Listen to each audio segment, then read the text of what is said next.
em Mateus 22, versículo do 11 ao 14, que nos diz assim: E o rei, entrando para ver os convidados, viu ali um homem que não estava trajado com veste nupcial, e disse-lhe: Amigo, como entraste aqui, não tendo veste nupcial? E ele emudeceu, ou seja, ficou calado. E disse então o rei ao servo: Amarrai-o de pés e mãos, levai-o e lançai-o nas trevas exteriores, e ali haverá pranto e ranger de dentes. Porque muitos são chamados, mas poucos escolhidos. Essa palavra do Senhor foi Jesus que, mencionando nessa parábola de Mateus, capítulo 22, mas que vai referir lá em Mateus, essa parábola vai falar de Mateus 20, versículo 16, que diz assim: Assim os derradeiros serão primeiros, e os primeiros derradeiros, porque muitos são chamados, mas poucos escolhidos. Aqui vai falar sobre a parábola dos trabalhadores na vinha. Então aqui, para a nossa meditação, quem nunca foi chamado para fazer uma entrevista no trabalho, ou seja, quem nunca participou de vaga de emprego? Muitas vezes 5 vagas, e quantas pessoas? 10, 100, 200 pessoas para competir essas 5 vagas? Muitos. E todos vão lá, e são selecionadas aquelas pessoas que têm um bom currículo naquela área ali, daquele emprego, e as outras são demitidas.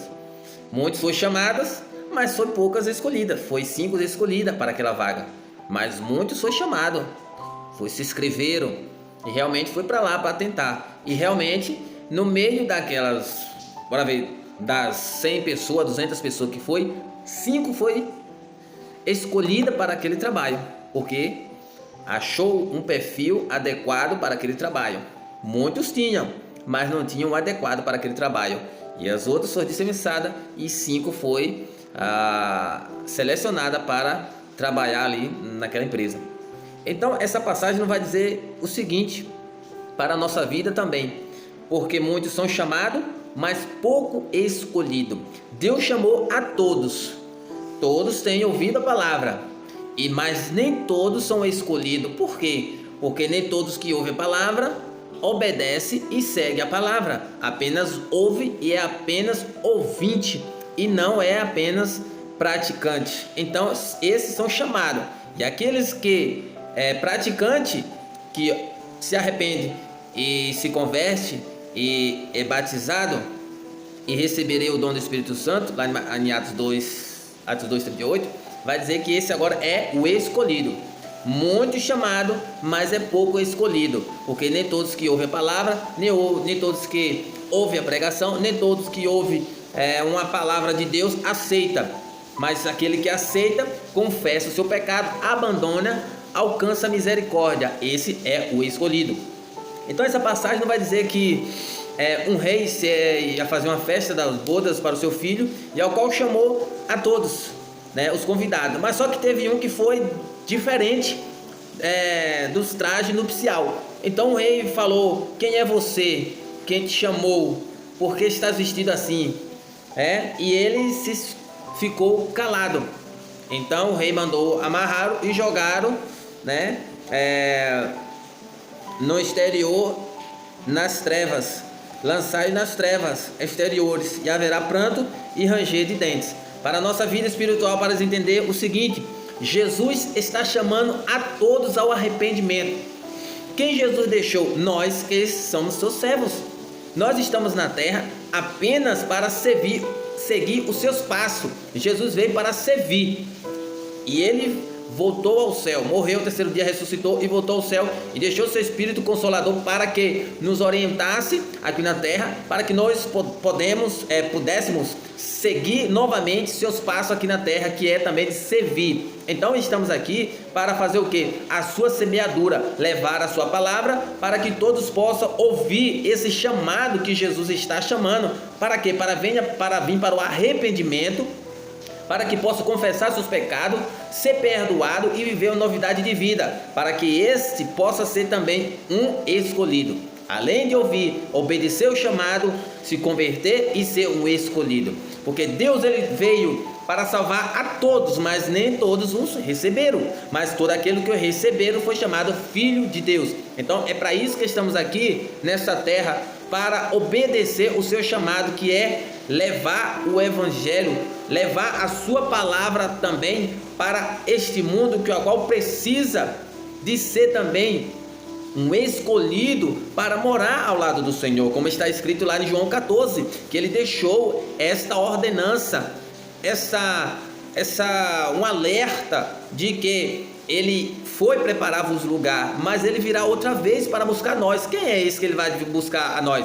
É esse que recebeu o chamado e está sendo um escolhido, porque está praticando o seu chamado que Deus deu.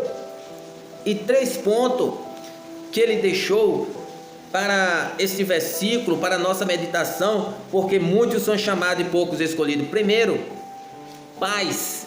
Você tem que ter paz. Quem tem paz tem Deus, porque quem não tem Deus não tem paz. Eu não estou dizendo que se você tem Deus você não vai passar luta, provação, sofrimento, tristeza. Vai, porque isso é do ser humano, natureza humana. Mas eu estou falando paz de espírito.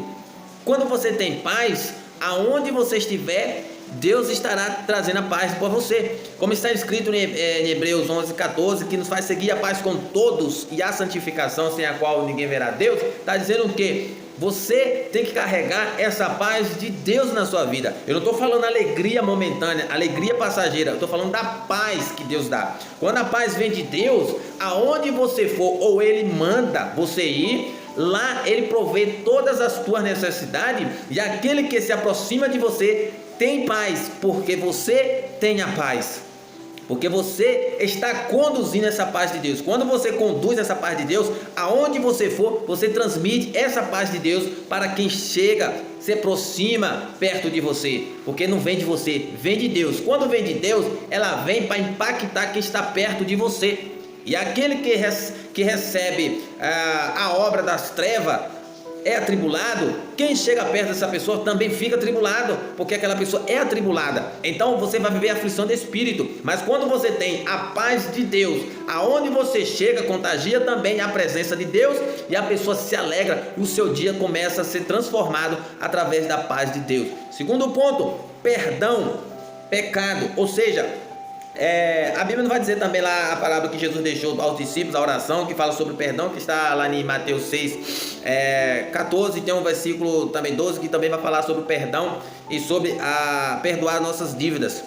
Ele vai dizer assim: porque se perdoares aos homens as suas ofensas, também o vosso Pai Celestial vos perdoará a vós. Então é preciso eu perdoar aquele que me ofendeu, para que Deus também possa me perdoar quando eu ofender alguém. Mas só que Deus não está falando nesse momento sobre os discípulos, essa oração que ele deixou aos discípulos, não está falando de perdoar e conviver. Está falando perdoar as suas obras que ao qual cometeu contra você. Então você não é perfeito também, então você tem que liberar o perdão para que saia esse peso das suas costas, e você também alcance a graça de Deus, para quando você perdoar, você pecar, você também receberá o perdão de Deus. Mas se você não perdoa, você também há de pecar, e Deus também não há de te perdoar.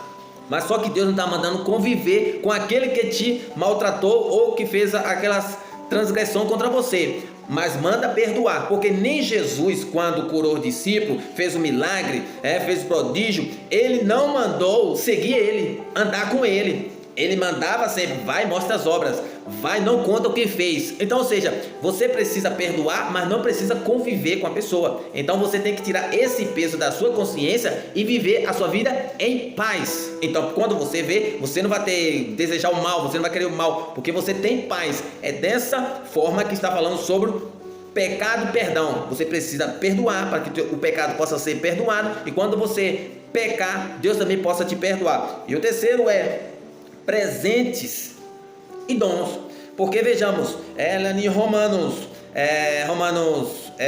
9, 14 e 15 também não vai dizer que: e pela sua oração por vós, de vós saudades, por causa da excelente graça de Deus, que em vós há graça a Deus, pois pelo seu dom inefável, ou seja, um dom que a qual não se explica, porque não é terreno, é celestial, é de Deus. E quando vem de Deus um dom, inefável, você carrega isso por onde você estiver, para que você possa abençoar aquele que se aproxima de você, aquele que está perto de você. Por onde você passa, Deus abençoa através do dom que Ele te deu para abençoar aquele que está próximo de você, não para você barganhar e querer ser melhor que os outros. Pelo contrário, é um dom inefável, ou seja, não vem de você. Deus te deu para você ajudar aquele que precisa quando está aos seus alcances a você fazer. Não para que a glória e a honra seja para você, mas a honra e a glória seja dado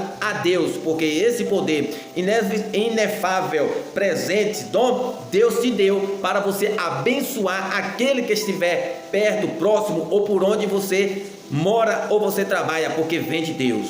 Essa palavra eu quero deixar para a sua vida, porque muitos são chamados, mas poucos escolhidos. Que você possa ouvir o chamado e ser o escolhido de Deus. Deus te abençoe, em nome de Jesus.